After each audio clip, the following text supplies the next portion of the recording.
আমরা যখন শিকাগোতে থাকতাম তখন ওখানে অনেক ইন্ডিয়ান স্টোর, বাংলাদেশি স্টোর ছিল, যেখানে আমরা সব ধরনের ইন্ডিয়ান জিনিসপত্র পেতাম। কিন্তু শিকাগো থেকে ভেরমান্টে মুভ করার পরে এখানে অনেক এশিয়ান স্টোর আছে, যেখানে আমরা তেমন কোনো ভালো ইন্ডিয়ান জিনিসপত্র পাই না। যেমন ধরুন, ভালো দেশি ঘি, যে ঘিগুলো এখানকার স্টোরগুলোতে পাওয়া যায় তার গন্ধ আমার ঠিক ভালো লাগেনি, আর দামও ওই 500 গ্রাম ঘিয়ের দাম $25 মতো।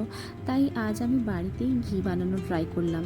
আমি কস্টকো থেকে $12 দিয়ে 4 প্যাকেটের আনসল্টেড বাটার কিনেছি, আর এই 4 প্যাকেটের মাত্র 1 প্যাকেট ওপেন করে মেল্ট করে নিয়েছি, আর কিছুটা ব্রাউন হওয়া পর্যন্ত ফুটিয়ে নিয়েছি।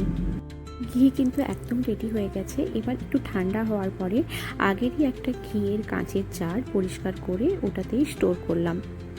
আর এই ঘিয়ের গন্ধ দেখতে এবং খেতেও ঠিক বাড়িতে বানানো ঘিয়ের মতোই।